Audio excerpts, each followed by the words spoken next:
Saludos cordiales, apreciados amigos, hermanos, todos aquellos que a través de este medio, social media, se comunican para escuchar este video, que es la continuación del que comenzamos, titulado el sellamiento del pueblo de Dios. Esta es la segunda parte, y antes de entrar de lleno en materia de estudio, quiero saludarlos con las palabras del apóstol Pablo, que se encuentra en 2 Timoteo 2:7, que dice: considera lo que te digo, y el Señor te dé entendimiento en todo.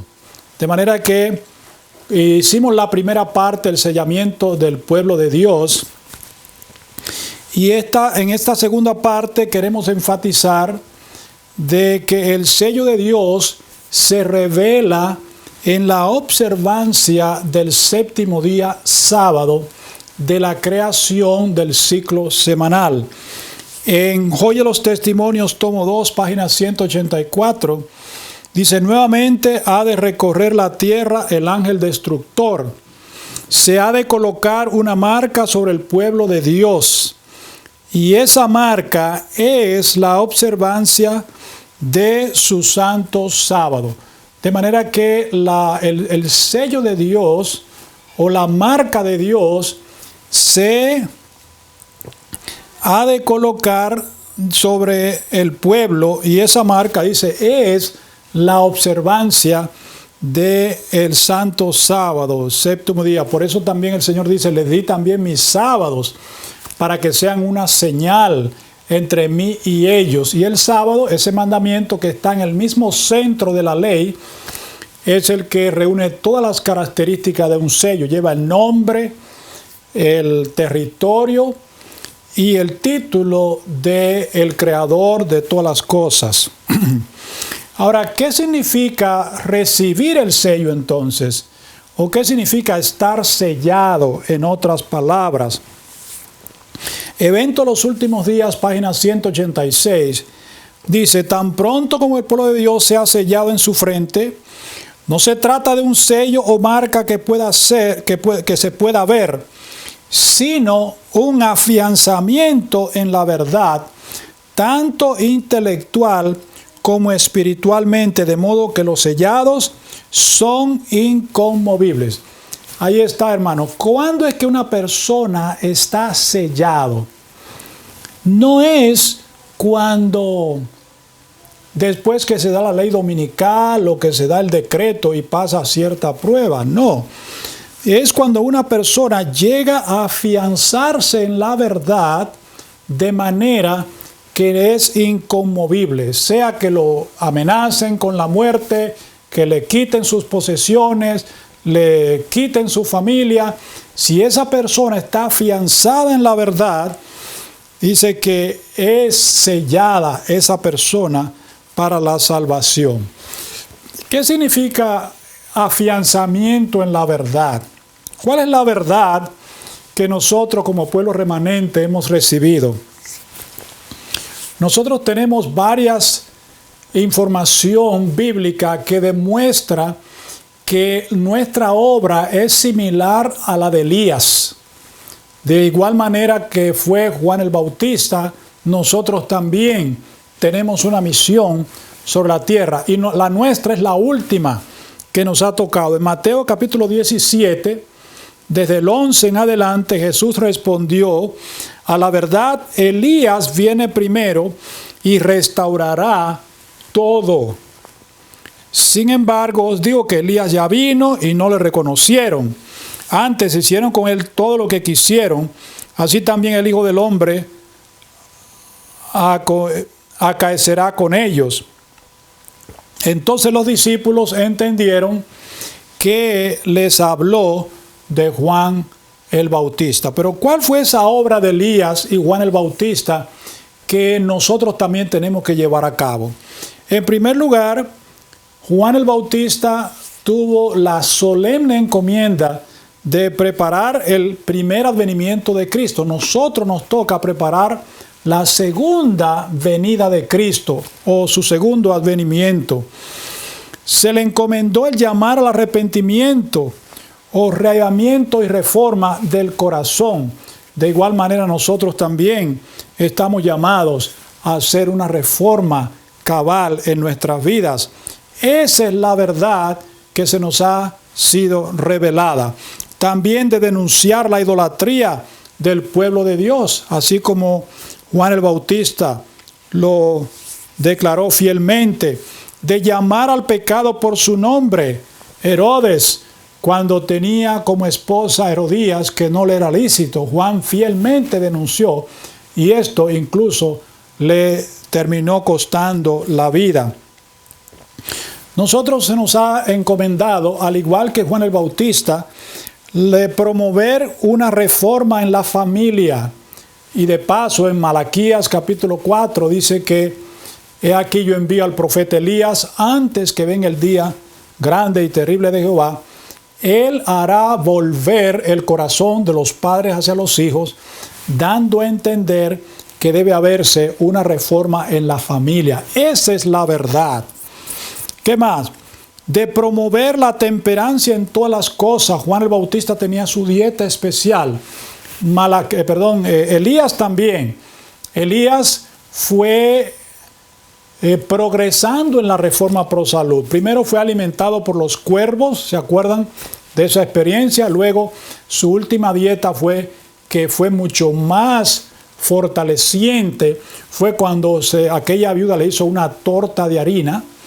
Dice que con la fuerza de ese alimento caminó 40 días. De manera que nosotros también se nos ha encomendado promover la temperancia en todas las cosas y restaurar la alimentación original que se encuentra en Génesis 1:29. También Juan el Bautista tuvo la encomienda de condenar la extravagancia en el vestir de los rabinos, de los judíos en aquel entonces. Aquel traje sencillo del profeta dice que era una condenación a la extravagancia de la cual existía en su tiempo. Nosotros también hemos recibido el mismo mensaje. Esa es la verdad, la reforma en el vestido, y esa obra debe de ser restaurada. Para ilustrar esta verdad o esta obra de Juan el Bautista, o el resultado que había de tener esa obra, el Señor Jesús introdujo una parábola en el libro de Mateo capítulo 22.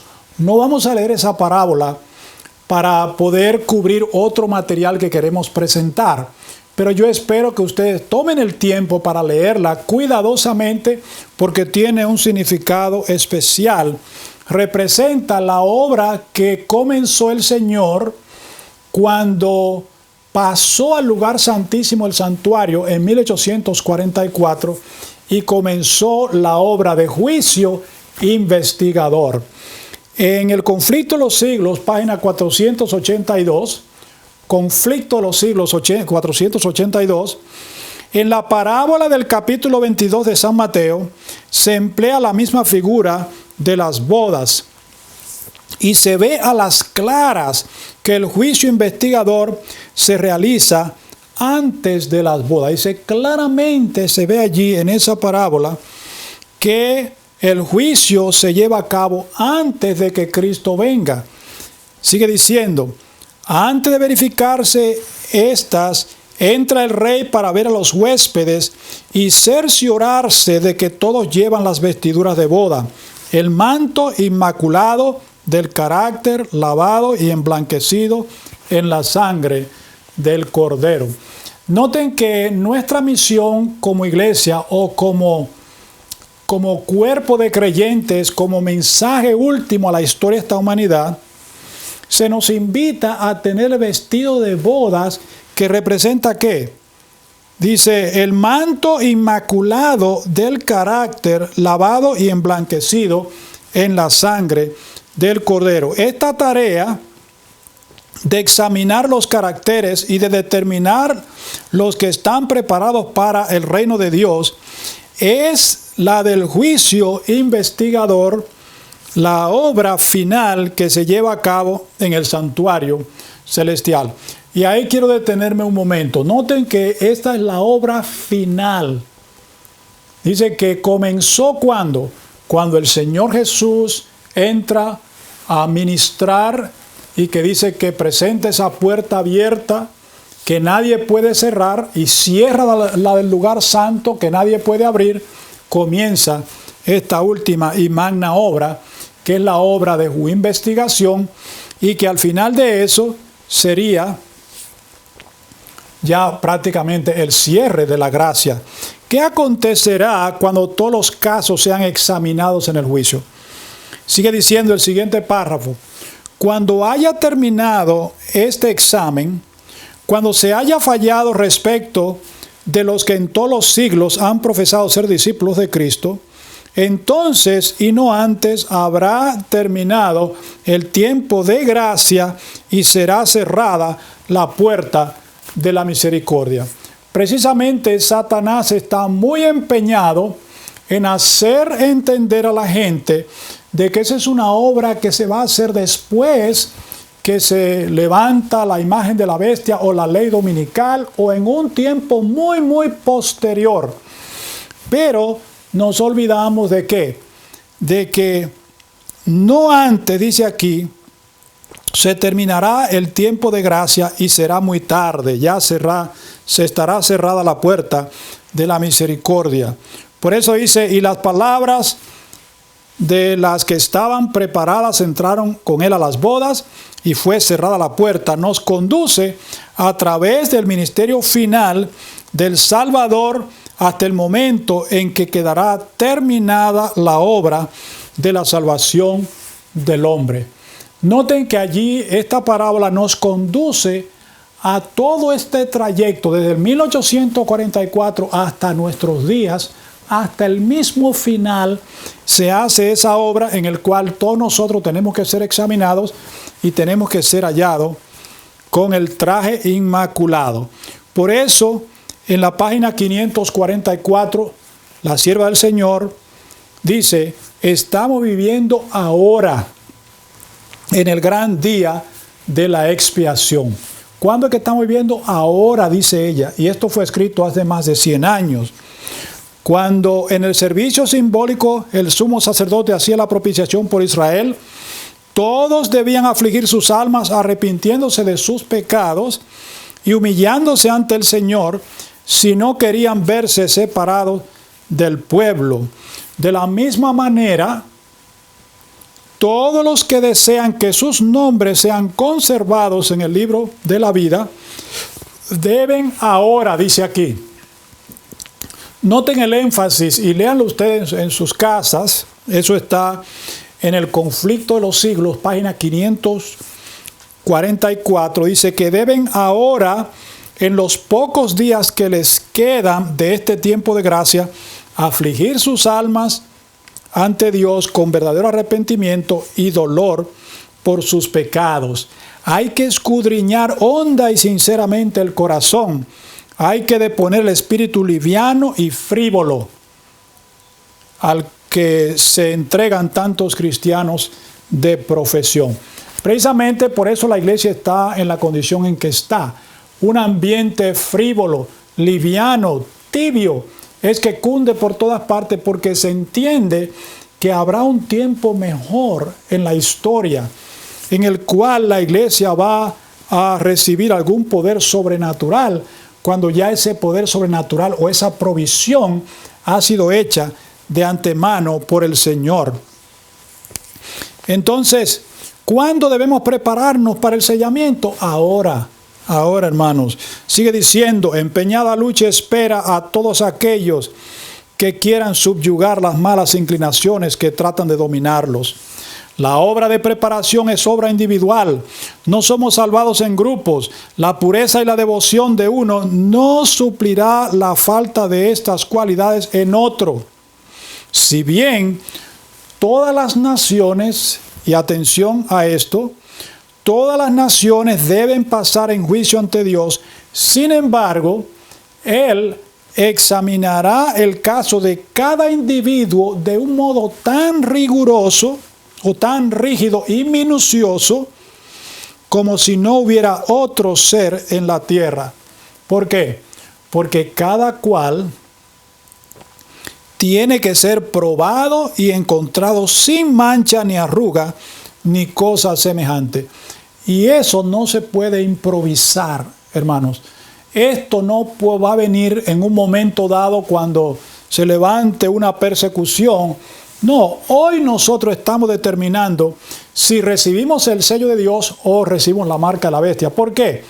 Porque cuando llegue la prueba, va a determinar si tú estás preparado o no. Si tú estás preparado para un examen, si tú has aprendido todas las lecciones que te han dado en la escuela, el día del examen tú estás relajado. ¿Por qué? Porque tú te sabes todo ese material.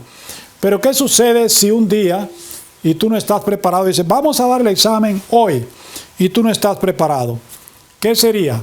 Sería una desgracia, ¿no? Pero ¿qué factor determina quiénes han de recibir el sello? ¿Cuál es el factor? ¿Qué es lo que han descuidado que determina, diríamos, ¿qué es lo que tenemos que hacer? ¿Qué factor determina sobre quiénes recibirán el sello? Joya a los Testimonios, tomo 2, página 67. Dice, nuestra propia conducta determina si recibiremos el sello del Dios vivo o si seremos abatidos por las armas destructoras. Ya han caído sobre la tierra algunas gotas de la ira divina, pero cuando se derramen las 7 últimas plagas sin mixtura en la copa de su indignación, entonces será para siempre demasiado tarde arrepentirse y hallar refugio. No habrá entonces sangre expiatoria que lave las manchas del pecado. Y de muy buena gana se alegraría Satanás que esto suceda y a la mayoría les agarre desapercibido. Por eso hoy es el día de recibir o prepararnos para el sello de Dios.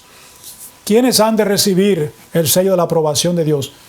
¿Solo por guardar el sábado? ¿Solo por estar registrado en los libros de la iglesia? En el libro Apocalipsis 14, versículo 5, dice, en sus bocas no fue hallada mentira, pues son sin mancha delante del trono de Dios. Y saben que para eso fue dado el Espíritu Santo. Dice, para guiarnos hacia toda la verdad. No hay razón para tener falsas interpretaciones de las Sagradas Escrituras. Dice, es imposible honrar a Dios con opiniones erróneas con la Biblia a nuestro alcance y con el Espíritu Santo también a nuestro alcance. Dice, el sello del Dios vivo, Maranata 239, el sello del Dios vivo será puesto únicamente sobre los que tienen en su carácter la semejanza de Cristo. Así como la cera recibe la impresión del sello, así también el alma debe recibir la impronta del Espíritu de Dios y conservar la imagen de Cristo. Muchos no recibirán el sello de Dios porque no guardan sus mandamientos, es decir, no producen frutos de justicia. Entonces, hermano, esa es una obra que debemos hacer y no dejarla o postergarla para otro tiempo. El Señor nos ha llamado desde hace mucho tiempo y la puerta abierta del lugar santísimo está para nosotros, para arrepentirnos sinceramente de nuestros pecados, para que nuestros pecados sean borrados.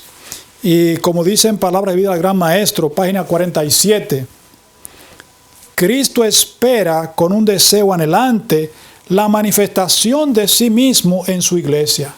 ¿Qué espera Él anhelantemente? Dice aquí.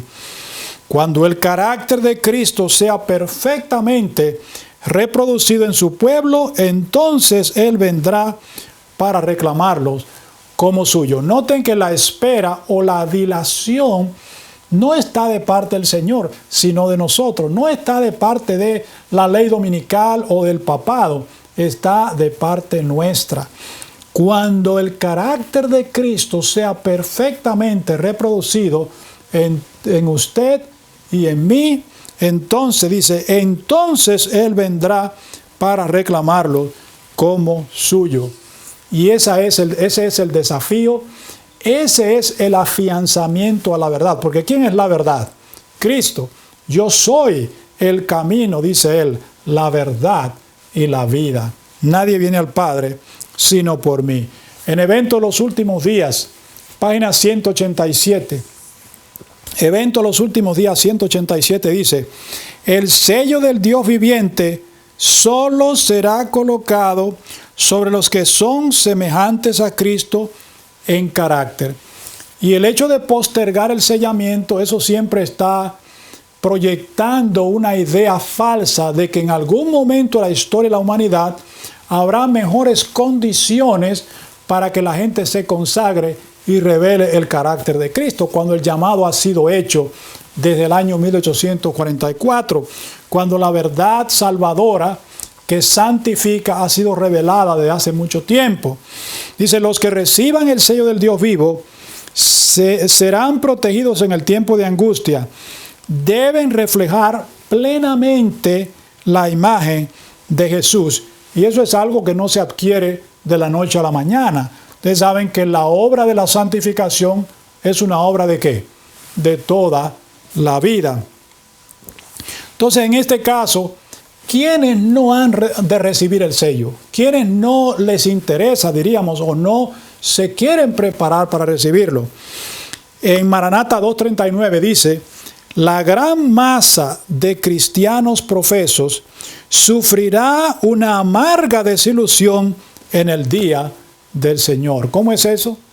La gran masa, dice allí, de los profesos cristianos recibirán una amarga desilusión, pero ya sería muy tarde. Es en el día del Señor que van a ser chasqueados o desilusionados. No tienen en sus frentes el sello del Dios vivo. Por ser tibios e indiferentes, deshonran a Dios mucho más que el incrédulo declarado. Se mueven a tientas en tinieblas cuando podrían andar en la claridad meridiana de la palabra, guiados por aquel que jamás se equivoca. Entonces, ¿por qué razón no reciben ellos el sello? Sino todos los que profesan observar el sábado serán sellados. Aún entre los que enseñan la verdad a otros, hay muchos que no recibirán el sello del Dios en sus frentes. Tuvieron la luz de la verdad, ahí está. No se han afianzado en la verdad. Tuvieron la luz de la verdad, conocieron la voluntad de su maestro, comprendieron todo punto de nuestra fe, pero no hicieron las obras correspondientes. Hay muchos que se dan a la tarea de analizar los acontecimientos finales de la manera que ellos lo pueden identificar y postergan siempre, aplican ciertas cosas para el final. Y le sucede como aquella profecía que se dio cuando estaban reconstruyendo el templo de Jerusalén. Cuando dice la inspiración que como ese segundo templo fue tan inferior, dice que el día en que lo estaban echando los fundamentos, había unos lloraban a gritos y otros se regocijaban de alegría. ¿Quiénes lloraban a gritos? Aquellos que habían visto el primer templo y miraban la inferioridad del segundo, hasta que vino palabra de Jehová a través del profeta Ageo y dijo lo siguiente, dice, la gloria de este último será mayor que el primero. Esa es una profecía que todavía los judíos la están esperando. ¿Y cuándo se cumplió esa profecía? Cuando en ese templo segundo entró el deseado de todas las gentes, Cristo nuestro Salvador. Por eso hay muchos hoy en día que están esperando un tiempo más favorable. Dice, tuvieron la luz de la verdad. ¿Y qué hace la verdad en nuestras vidas? Nos santifica, habiendo purificado nuestros corazones mediante la obediencia a la verdad. Conocieron la voluntad de su maestro, comprendieron todo punto de nuestra fe, pero no hicieron las obras correspondientes.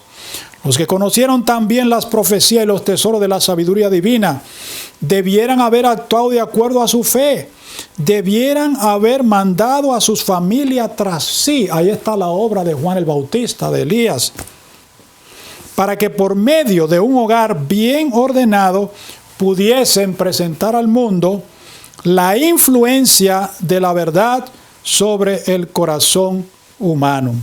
O sea que esto es un asunto serio y que debemos considerar y pedir al Señor que nos dé entendimiento para que tengamos claridad y poder entender este asunto tan importante. ¿Qué está prometido a los que se preparen entonces? Aquellos que abrazan la verdad, que luchan constantemente para vivir, que se arrepienten de todos sus pecados, que se abrazan de Cristo y lo hacen su fiel compañero. Joya los Testimonios, tomo 2, página 67. Ninguno de nosotros recibirá jamás el sello de Dios mientras nuestros caracteres tengan una mancha. Nos toca a nosotros remediar los defectos de nuestro carácter, limpiar el templo del alma de toda contaminación. ¿A quién le toca esa obra? A nosotros, dice ahí. Nos toca a nosotros. ¿Y cómo? Todo lo puedo en Cristo que me fortalece. La verdad ha sido dada para santificarnos. ¿O no es así que dice en Juan 17:17? Santifícalos en tu verdad. Tu palabra es verdad. Ese es el propósito de la verdad, santificar al alma. Dice, nos toca a nosotros remediar los defectos de nuestro carácter, limpiar el templo del alma de toda contaminación. Entonces la lluvia tardía caerá sobre nosotros como cayó la lluvia temprana sobre los discípulos en el día de Pentecostés. Y esta es otra información importante, que muchos dicen que la lluvia tardía será derramada después que se levante la imagen de la bestia. Pero no es así. El Señor nos invita ahora. Dice, ahora que estamos viviendo en la santificación, dice, nos toca a nosotros remediar los defectos de carácter. ¿Cuándo? ¿Antes de morir? No, ahora, dice, limpiar el templo del alma y entonces la lluvia tardía caerá sobre nosotros. Entonces, ¿cuáles son las cosas específicas que nosotros tenemos que vencer antes de recibir el sello? Testimonio para Ministros 445. Testimonio para Ministros 445 dice, los que vencen el mundo, la carne y el diablo, serán los favorecidos que reciban el sello del Dios vivo. ¿Cómo es eso? Pero no debemos hacer eso todavía. ¿O ya el Señor nos manda a hacerlo? Dice, los que vencen el mundo, la carne y el diablo, serán los favorecidos que reciban el sello del Dios vivo. Aquellos cuyas manos no estén limpias, cuyos corazones no sean puros, no tendrán el sello del Dios vivo. ¿Por qué? Solo los que en su actitud ante Dios ocupan la posición de quienes se arrepienten y confiesan sus pecados en el gran día de la verdadera expiación. Y ahí está, en el día de la expiación, que comenzó ¿cuándo? ¿O todavía no ha comenzado? Hermanos, tenemos que ser cuidadosos al analizar estas cosas. Dice que la verdadera comprensión de este mensaje es de importancia vital. El destino de tu alma y la mía depende de la manera en que son recibidos estos mensajes. De manera que cuando la gracia se cierre, y sería demasiado tarde, el espíritu de profecía señala el tiempo en que el tercer ángel, ese pregón que comenzó desde el año 1844, ese ángel con tintero de escribano en la cintura que fue enviado por Jesús cuando él entró al lugar santísimo, ese ángel está haciendo su obra por todas partes y ahora se le mostró a la sierva del Señor el tiempo en que terminaría su obra. ¿Cuándo será? Primeros Escritos 2:79 dice, se me señaló la época en que terminaría el mensaje del tercer ángel. El poder de Dios había asistido a sus hijos, quienes después de cumplir su obra estaban preparados para sobrellevar la hora de prueba que les aguardaba. Habían recibido la lluvia tardía o refrigerio de la presencia del Señor, y se había reavivado el viviente testimonio. Por todas partes había cundido la postrera gran amonestación, agitando y enfureciendo a los moradores de la tierra que no habían querido recibir el mensaje. Y sigue diciendo, vi ángeles que iban y venían de uno al otro lado del cielo. Un ángel con tintero de escribano en la cintura regresó de la tierra y comunicó a Jesús que había cumplido su encargo, quedando sellados y numerados los santos. Vi que entonces Jesús, quien había estado oficiando ante el arca de los 10 mandamientos, dejó caer el incensario y alzando las manos exclamó en alta voz, consumado es. Y toda la hueste angélica se quitó sus coronas cuando Jesús hizo la solemne declaración, el que sea inmundo todavía, y el que sea justo, practique la justicia todavía. Entonces, noten que cuando el tercer ángel termina su obra, él pliega sus alas y vuelve a donde está el Señor y le comunica, dice que un ángel con tintero de escribano en la cintura, que es el mismo que hemos identificado que Jesús envió a la tierra cuando él entró al lugar santísimo en 1844, y desde ahí este mensaje del tercer ángel ha sido predicado por todas partes hasta que se ha de convertir en un fuerte pregón. Ese ángel también dice, regresó de la tierra y comunicó a Jesús que había cumplido su encargo, quedando sellados y numerados los santos. Y entonces Jesús dice, dejó caer el incensario porque su obra había terminado, o su obra final había terminado.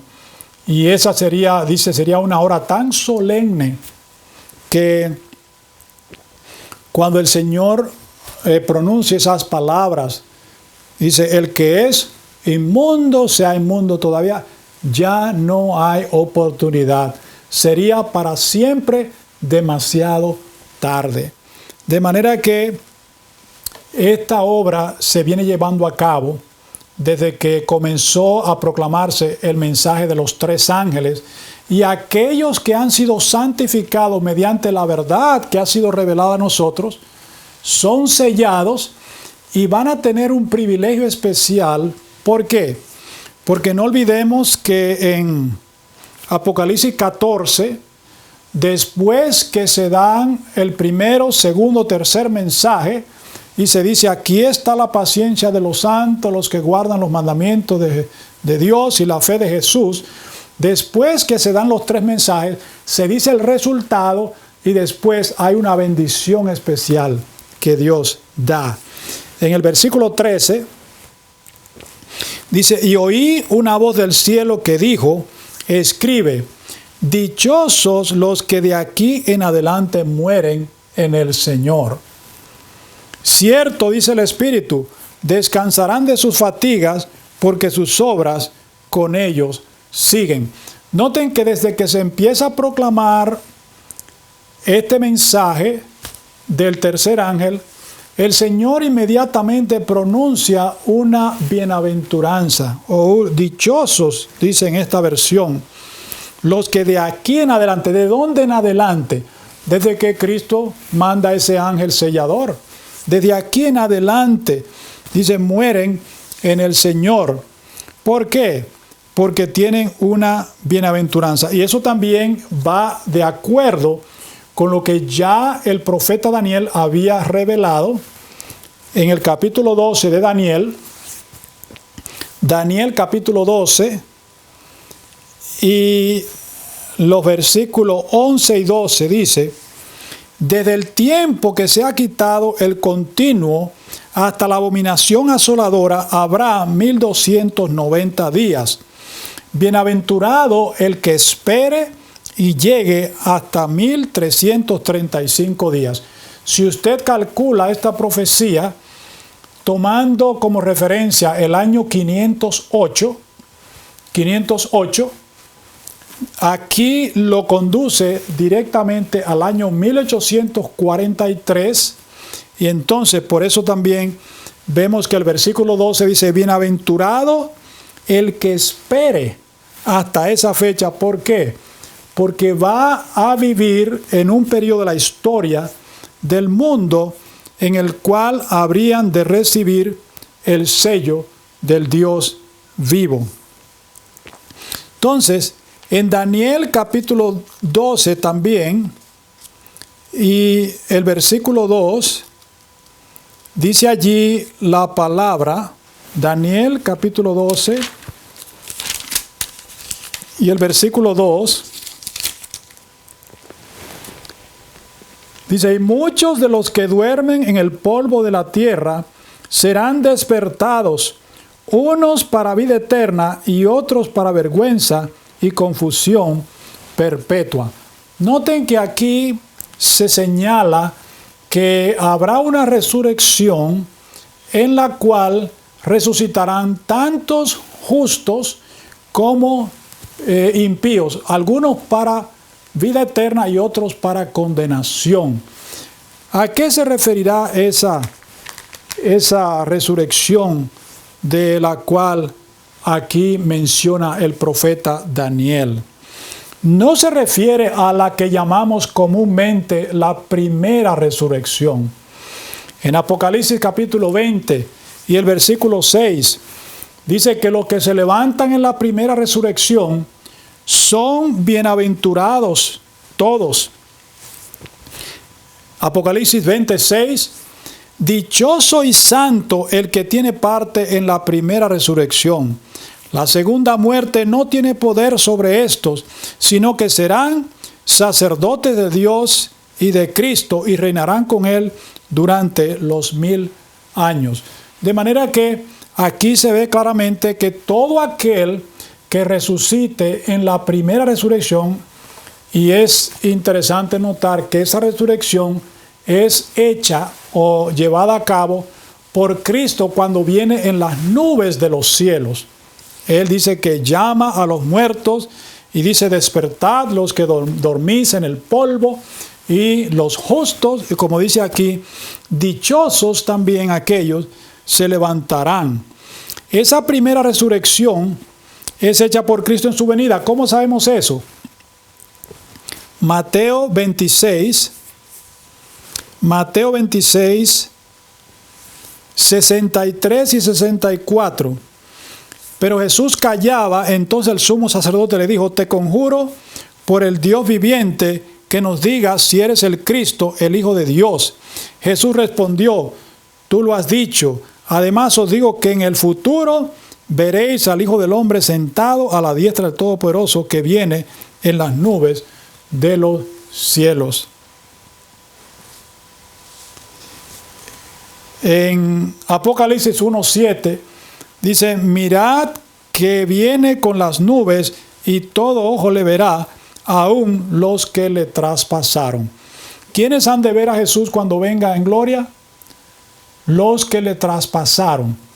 Esto nos da la explicación de que antes de que Cristo venga va a haber de alguna forma una resurrección tanto de justos como de impíos, unos para vida eterna y otros para vergüenza. ¿Quiénes serán los que serán llamados para vergüenza y confusión perpetua? A estos que Jesús le prometió. Dice: ustedes, los que lo crucificaron, dice: me van a ver a mí venir. ¿Y cómo los van a ver si hoy en día están en los sepulcros? Eso indica que ellos serán resucitados antes de eso. Esta misma expresión de Apocalipsis 1:7: he aquí que viene con las nubes y todo ojo le verá, aún los que le traspasaron. Eso ha de cumplirse, y todos los linajes de la tierra se lamentarán. Así sea. Amén. ¿Cuándo ocurrirá esa resurrección? ¿Qué dice la Biblia al respecto? Apocalipsis 16 y los versículos 17 y 18. Apocalipsis 16, 17 dice: y el séptimo ángel derramó su copa por el aire, y del santuario del cielo salió una gran voz del trono que dijo: hecho está. Entonces hubo relámpagos, voces, truenos y un gran temblor de tierra. Un terremoto tan grande como no lo hubo jamás desde que existen hombres sobre la tierra. En esa séptima plaga, dice que todo se vuelve una confusión. Y hubo un gran terremoto, dice, cual nunca lo ha habido desde que ha habido gente o ha existido el hombre. Nunca ha habido un terremoto tal. ¿Y qué acontece en ese terremoto?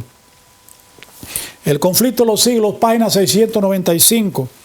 Dice, los sepulcros se abren y muchos de los que duermen en el polvo de la tierra serán despertados, unos para vida eterna y otros para vergüenza y confusión perpetua.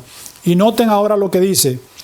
Todos los que murieron en la fe del mensaje del tercer ángel salen glorificados de la tumba para oír el pacto de paz que Dios hace con los que guardaron su ley y los que le traspasaron también. O sea, noten que en ese gran terremoto de la séptima plaga, los sepulcros se abren y ¿cuántos de los que murieron fieles desde el mensaje de los tres ángeles? Todos, dice aquí, todos los que murieron en la fe del mensaje del tercer ángel. ¿Saben por qué? Porque murieron fieles, porque ellos realmente entendieron todo punto de nuestra fe, porque reconocieron que la santificación es el llamado que Dios les ha hecho, que el sello de Dios debe ser recibido desde el mismo momento en que la verdad del sábado fue revelada, porque ya hemos enfatizado en el hecho de que el sello de Dios se revela en la observancia del sábado, fiel observancia del sábado. Y todos estos hombres y mujeres que han muerto sellados o que fueron santificados por la obediencia a la verdad, se levantan de sus polvorientos lechos para oír el pacto de paz que Dios hacía con los que guardaron su ley. Pero en ese terremoto también resucitan aquellos que le dieron muerte al Señor Jesús. Y no solo ellos, dice, los que le traspasaron, los que se mofaron y se rieron de la agonía de Cristo, y los enemigos más acérrimos de su verdad y de su pueblo. Son resucitados para mirarle en su gloria y para ver el honor con que serán recompensados los fieles y obedientes. Noten que no solamente los que crucificaron a Cristo, sino que también los enemigos más acérrimos de su pueblo. O sea que todas esas personas resucitan. En Primeros Escritos también la misma visión, pero la hermana White da otra información.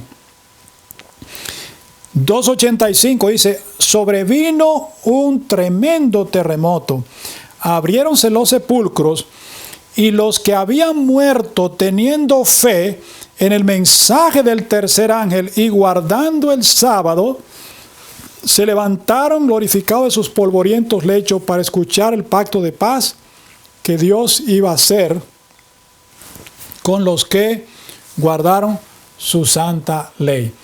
Noten que allí se especifica que los que habían muerto teniendo fe en la verdad presente, en la verdad que santifica, toda esa verdad que hemos analizado en este estudio, guardando el sábado, quiere decir santificados por la obediencia a la verdad, o con el sello de Dios que se revela en la observancia del sábado, porque de paso debe entenderse que Dios no acepta ninguna observancia parcial del sábado. Dios no acepta un trabajo a medias. Dios desea que nosotros seamos fieles de todo corazón. O sea que ese es el desafío que nosotros tenemos y todos queremos ser parte de aquello. Y si nos toca descansar en el Señor, ya sabemos que si hemos muerto fieles a la verdad, esperando la bienaventurada esperanza, seremos despertados antes de que Cristo venga. Y también se debe entender que nosotros hemos sido llamados a realizar esa obra en nuestras vidas. Desde el año 1844 para acá, el mensaje de la verdad presente, del triple mensaje angélico, fue diseñado para nuestra santificación. Santifícalos en tu verdad, tu palabra es verdad. Que Dios nos ayude. La tercera parte, vamos entonces a comparar y a resumir todo este material que hemos presentado para que se vea más claro en el sentido de que esa fue la promesa que se le dio a los creyentes que luego se unieron a la iglesia adventista de los pioneros, y cómo se cumple eso al final de la historia de la humanidad. Que Dios te bendiga ricamente, que consideres todo esto que hemos estudiado y que el Señor te dé entendimiento en todo.